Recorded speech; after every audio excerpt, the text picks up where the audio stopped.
Hey, what's happening everyone? Pragmatic Addict here. Alright, yes, because this is what happens when you can't review Presents the actual weekend it comes out because you did an early screening review the week before. Now, I wasn't against this movie as much as I may sound like I am. It is a thriller from, albeit a controversial person, but directing-wise has done some solid work. But man, Mark's getup in this film, hoo-wee! Y'all need a pilot?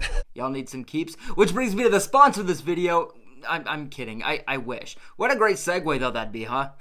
And this being a January release, that's all I could think about. Therefore, I wasn't exactly anticipating this one either. But again, early review of Presents last week, so let's do this. So in Flight Risk, Mark Wahlberg plays a pilot transporting an air marshal, played by Michelle Dockery, accompanying a fugitive, played by Topher Grace, to trial. As they cross the Alaskan wilderness, tensions soar and trust is tested, as not everyone on board is who they seem. Now, I'm going to be honest. I had to read a couple premises, really wrap my mind around this, because there's kind of a bit going on here. There's these three characters that are all in very important positions as characters. Again, Michelle Dockery playing this U.S. Marshal, Topher Grace playing a fugitive, Mark Wahlberg playing a pilot who, from the trailer, seems to turn out to be psycho killer. And from this, I'm like, well, what's Topher Grace's character's deal exactly? Like, what did he do? Why is Mark Wahlberg after him or after these two? Is he actually a pilot? I mean, you have to have some experience, right? You have to have some knowledge or some sort of background to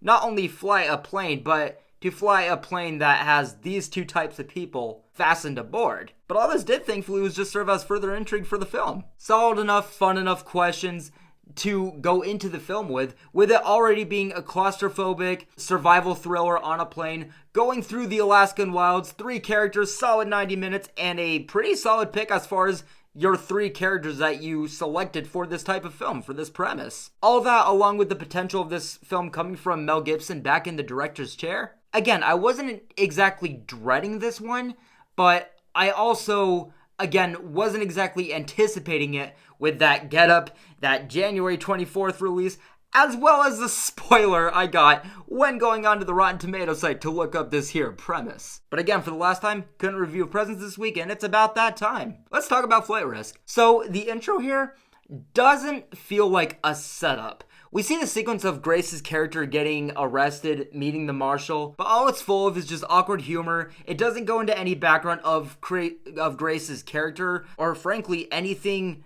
regarding this setup. As far as the plot setting that we know the movie centers around, I guess you can say it leads into that, but that's only just because we know that that's coming.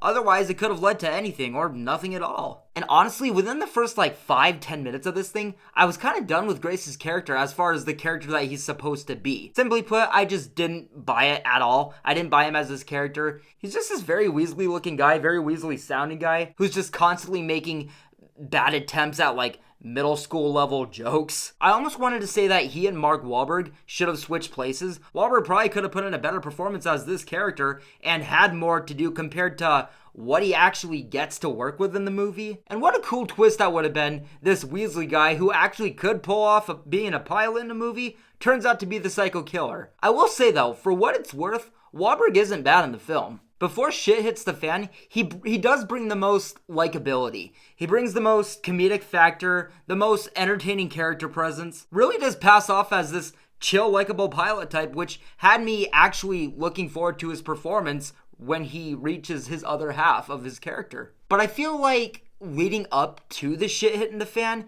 it just doesn't put in any of the work at all. It's just Topher Grace's character noticing something. I say it that way because I have to say it that way, because how he reacts to what is supposed to be the big domino effect of everything, I didn't really see anything that caught my eye in an alarming way. But maybe that's just because I didn't see what was supposed to be the alarming thing about what was shown. But regardless, it's just this and some very exaggerated acting on Topher Grace's part that sets the thing into gear. It felt like the film wanted to get right into it, which I respect the idea of that, but didn't want to put in the work or skill to get there and get it there as fast as it did. And the only thing I had now going for me with the rest of this film were the answers to the questions I had earlier. I didn't buy the story, I wasn't interested, the movie blew that. And because of that, I just didn't even really care about those answers because, well, what's the point now with how I feel about the film otherwise? I will say though, because the movie is as short as it is, and because we do get into the thing as fast as we do,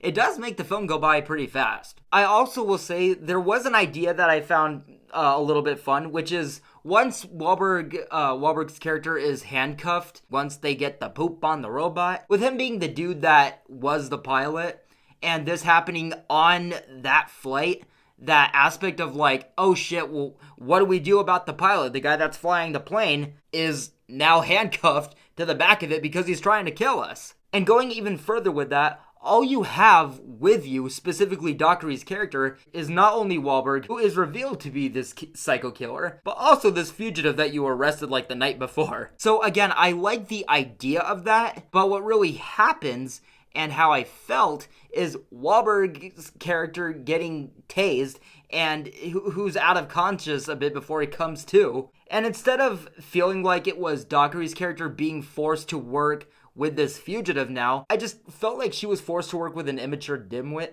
That with this being about 30 minutes into the film now, out of the 90-minute picture, yeah, so far it wasn't living up to that potential. Also, mentioning this as more time has gone by now, with Wahlberg's character just chained up in the back, he doesn't really get too much to do. The focus of the movie, I'd say, is just this air marshal who's forced to figure out how to fly and land a plane while being stuck with a murderer who was once the pilot, and also this criminal that she is supposed to be going to trial with. And that does sound like a solid enough idea, but that's all it ultimately ends up being.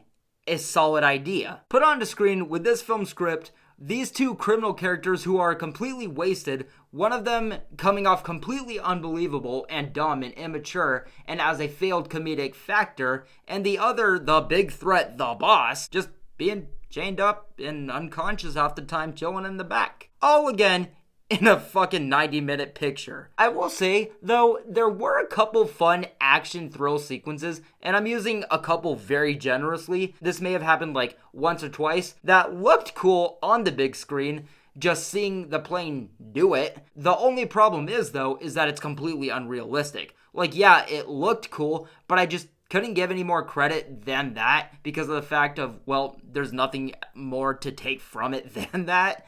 And lastly, without spoiling, reaching the point where it's whether the plane lands or not, the whole Journey Storm movie leading up to that ultimately just wasn't a ride because of all this. Michelle Dockery, though, I am not nearly giving her as much credit as I should. As the main character, as well as the performance as the character she's in, with the position she's in, she carries this film without a doubt. There was a solid idea here, but ultimately, and sadly, that's the furthest it ever went to, was an idea. And overall, I'm going to give Flight Risk a low mix to a strong negative review. So guys, that does it for my review of Flight Risk. I don't know if you guys are going to see this one. I don't know if anyone would want to see this one. I'm going to be honest, I just wasn't really into this one as far as like, if I didn't get that screening of Presence. Obviously, Presence is the one that people are going to go to. But for those that do end up seeing this film, I would love to hear your thoughts about it. But yes, guys, with all that being said, I'm going to wrap it up here. Thank you guys so much for watching this video, and I will see you guys in the next one very soon.